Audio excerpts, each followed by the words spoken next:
You are walking through the most magnificent building in the ancient world, the first-century Jerusalem temple.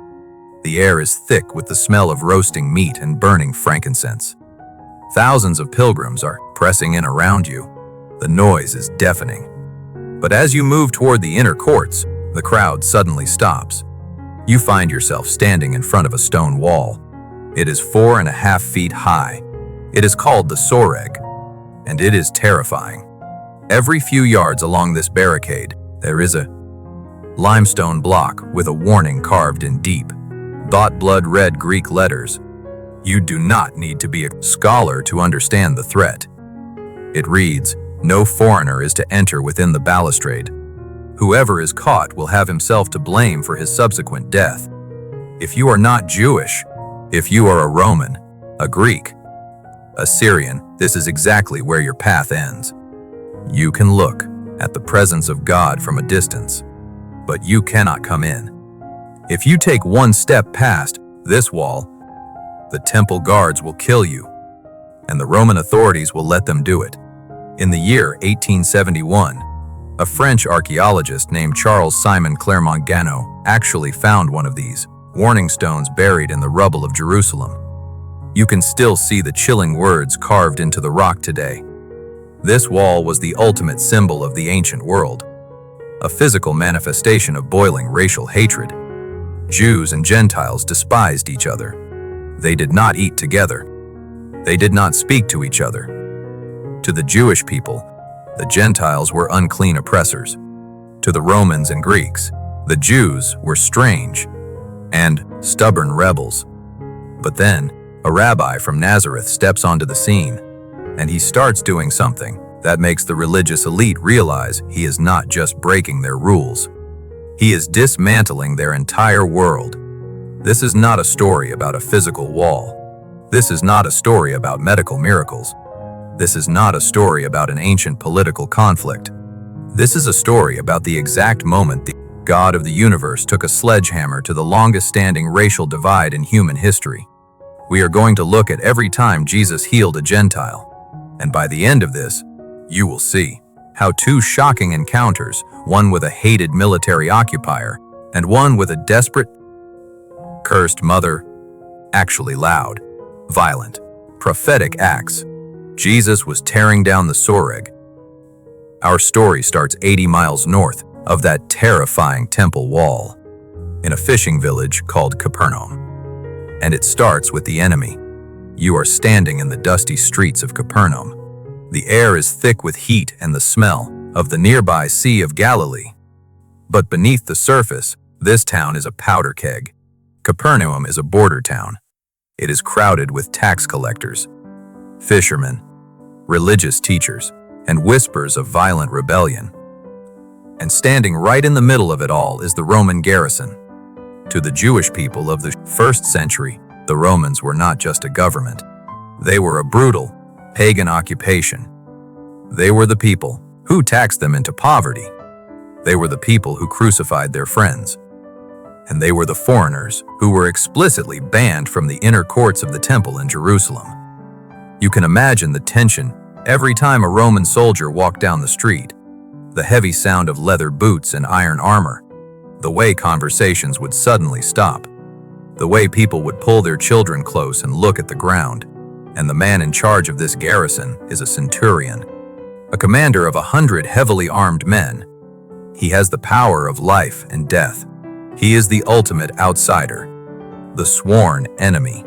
But right now, this commander is completely helpless. In the 8th chapter of Matthew and the 7th chapter of Luke, we learn that the centurion has a servant who is paralyzed. The man is suffering terribly, and he is on the edge of death. The centurion has money. He has military power. He has access to the best Roman doctors. None of it matters. He is watching someone he cares about slowly slip away, and there is absolutely nothing his sword or his rank can do to stop it. So he turns to a Jewish rabbi named Jesus. But here is what most people missed. The centurion does not go to Jesus himself. He knows the rules. He knows the deep, burning hatred between their people. He knows about the Soreg, that terrifying stone wall in Jerusalem. He knows that if a strict Jewish rabbi enters the house of a Gentile, that rabbi becomes ritually unclean.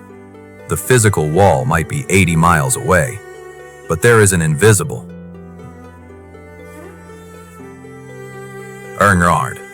wall running right through the streets of Capernaum. So, in a shocking twist of cultural norms, and the centurion sends Jewish elders to plead for him. Imagine the scene. The religious leaders of the synagogue walking up to Jesus, begging him to help a Roman occupier. They try to justify it. They tell Jesus, he is worthy to have you do this for him? For he loves our nation, and he is the one who built us, our synagogue. They are trying to negotiate with God based on the man's resume. They are saying he might be a foreigner, but he is one of the good ones. Jesus does not argue. He simply starts walking toward the Roman's house. Think about the panic that must have rippled through the disciples. Peter is from this town. He knows what people will say. John and James are probably exchanging nervous glances. Their rabbi is about to cross a massive cultural boundary. He is marching straight into enemy territory. But before Jesus even reaches the front door, the centurion sends another group of friends with a message that stops everyone dead in their tracks. The message is this: Lord, do not trouble yourself, for I am not worthy to have you come under my roof. Therefore I did not presume to come to you, but say the word, and let my servant be healed. The Roman commander is telling Jesus to stay away, not out of disrespect, out of absolute, staggering reverence. He explains his logic. He says, I am a man under authority, with soldiers under me. I say to one, go, and he goes. I say to another, come, and he comes. The centurion uses a specific concept here. The original Greek word is exousia. It means jurisdiction. It means the legal, undeniable right to command. This pagan soldier looks at Jesus of Nazareth and sees something that the religious elite completely missed. He realizes that Jesus is not a magician. He is not performing parlor tricks. Jesus has cosmic exousia. The centurion is saying, I know how the military works. I know how chains of command work. You do not need to be in the room to win the battle. Sickness is just another foot soldier in your army. Disease has to salute you. You have absolute jurisdiction over the physical world. Just give the order. Jesus stops walking. The crowd holds its breath. You could hear a pin drop in the Capernaum dirt. Jesus turns around. He looks at the crowd following him. He looks at the religious leaders who just tried to justify the Romans' worthiness. And he says something that shatters the invisible wall. I tell you, not even in Israel have I found such faith. In that exact moment, miles away, then the servant is completely healed. But the medical miracle is only half the story. Jesus just took a Roman soldier, the symbol of oppression, the ultimate Gentile, and the foreigner banned from the temple, and held him up as the greatest example of faith in the entire country. The God of the universe looked at the rigid, stone-cold dividing wall of hostility, and he struck the very first blow. Think about what just happened. The very first crack in the longest-standing racial divide in history was just made by a Roman soldier. He showed more faith than Israel's elite, and Jesus praised him for it. The ultimate outsider was suddenly the hero of the story. This is how the Bible works. It is full of these hidden, explosive patterns that completely change how you see God. If you want to understand these patterns and read the Bible with fresh eyes, make sure to subscribe and join us. But the invisible wall in Capernaum was not enough. Jesus is about to push the boundaries even further. In the 15th chapter of Matthew, Jesus leaves the region of Galilee. He gathers his disciples, including a very uncomfortable Peter and John, and he starts walking northwest. He is heading out of Jewish territory entirely. He is marching straight into the region of Tyre and Sidon.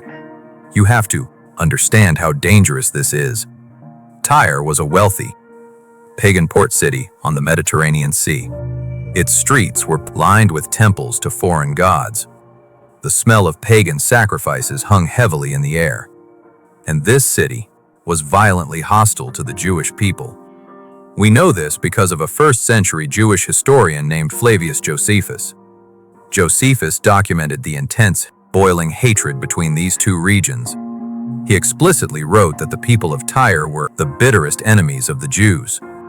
There were no casual tourists crossing this border. There was bad blood. There was violence. And there was a massive cultural divide.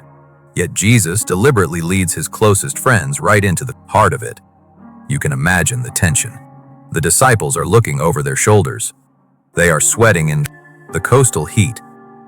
They know they do not belong here.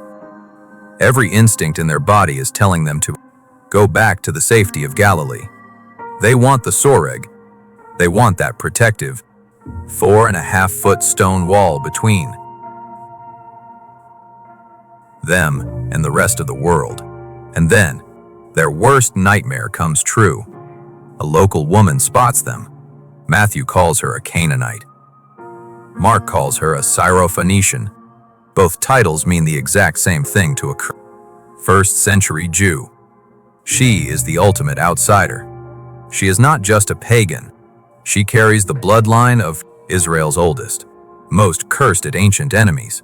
1,000 years of warfare and hatred stand between her and the Jewish rabbi she is running toward. But she does not care about the history. She does not care about the politics, because she is a mother, and she is desperate. Her daughter is suffering from severe demonic oppression.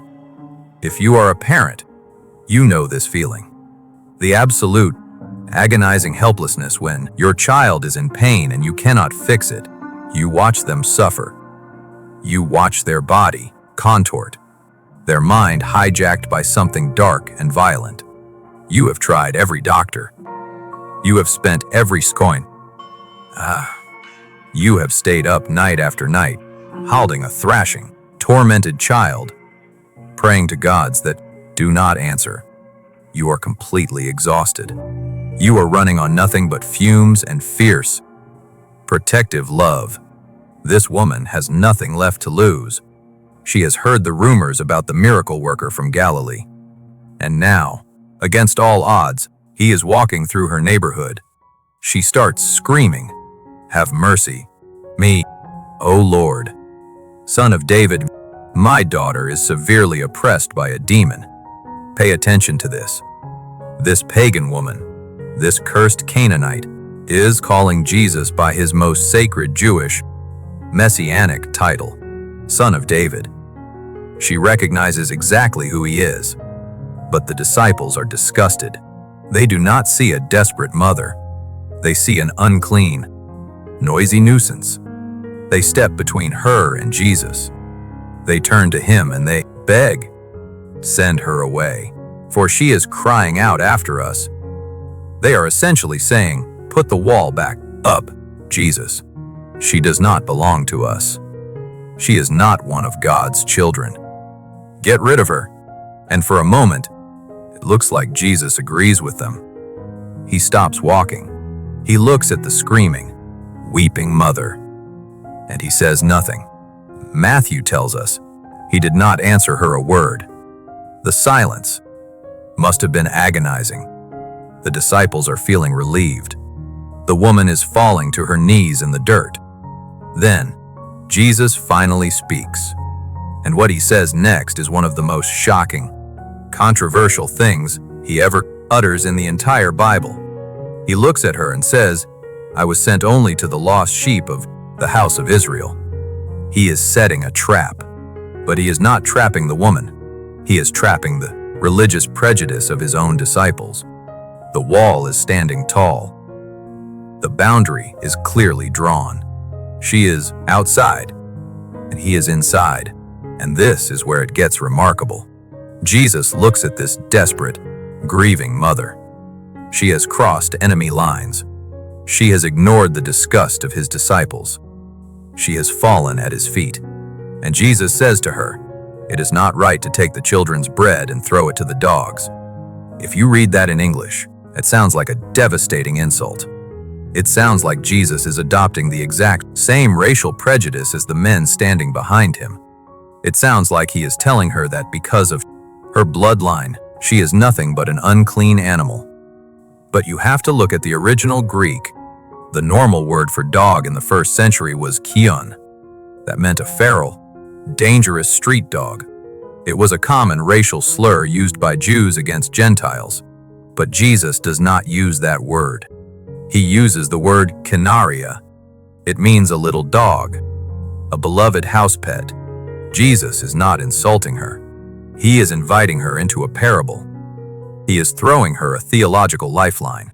With one subtle word change, he is saying there is an order to God's plan. The meal goes to the children of Israel first. You know you do not have a legal seat at this table. He is testing her. He is giving her an opening to push back. And this mother, running on nothing but faith and fierce love for her daughter, catches the lifeline. She looks right back at the God of the universe and says, "Yes, Lord, yet even the little dogs eat the crumbs that fall from their master's table." It is the most brilliant response in the entire Bible. She is saying, "You are right. I am not one of the children. I am not Jewish. I do not have a right to sit at the table, but I know who you are. I know that your grace is so massive, so overflowing, that even a single crumb falling from your table is enough to heal my daughter. I do not need the whole loaf. Just give me a crumb." Jesus looks at her. His disciples are probably completely silent. And then, Jesus smiles. "Oh, woman, great is your faith. Be it done for you as you desire." And in that exact moment, miles away, her daughter is completely healed. Think about the modern hospital waiting room. If you have ever been there, you know the agonizing feeling of being kept behind double doors. You look through the glass. You are told, family only. You know you have no legal or blood right to cross that threshold while someone you love is suffering inside. You are entirely locked out. That is what it meant to be a Gentile in the ancient world. But then, the doctor opens the door. He looks right at you and says, "You can come in now." That profound relief, that absolute and soul-crushing weight lifting off your chest, that is what this Canaanite woman felt. That is what the Roman Centurion felt. The Apostle Paul would write about this exact dynamic years later in his letter to the Ephesians. In chapter 2, verse 14, he writes, "For he himself is our peace, who has made the two groups one and has destroyed the barrier, the dividing wall of hostility." He was talking about the Soreg. Jesus did not just walk past that terrifying 4.5-foot stone wall in the temple. He did not just ignore the blood-red warning stones that threatened death to any foreigner who came too close. Through a hated Roman soldier and a cursed Canaanite mother, Jesus was actively swinging a sledgehammer at the foundation of that wall. He was prophesying with his actions. He was declaring that the kingdom of God would no longer be defined by your bloodline, your ethnicity, or your political status. The wall was coming down. The doors were being thrown wide open. The Gentiles were finally allowed in. When you look at every time Jesus healed a Gentile, 3 truths become absolutely clear. First, true faith is not about having the right religious background. It is about recognizing the cosmic authority of Jesus. The Roman soldier understood that sickness had to salute the Son of God. The Canaanite woman understood that even a crumb of His grace was more powerful than the darkest demonic force. They had terrible resumes, but they had perfect theology. Second, you can never wander too far into enemy territory for the grace of God to reach you. You might feel like an outsider. You might feel like your past, your family, or your mistakes have disqualified you from sitting at the table. But Jesus deliberately walked into hostile, pagan territory just to find one desperate mother. He will do the same for you. And third, the terrifying wall keeping you out of the presence of God has already been torn down by his own bleeding hands. You do not have to stand at a distance anymore. The warning stones have been crushed. You are invited inside. So, which of these two encounters changes how you see Jesus today? Was it the Roman commander who understood his authority, or the desperate mother who fought for a crumb of his grace? Let me know in the comments below. The Soreg is gone. The wall of hostility is broken, and the table is set for you.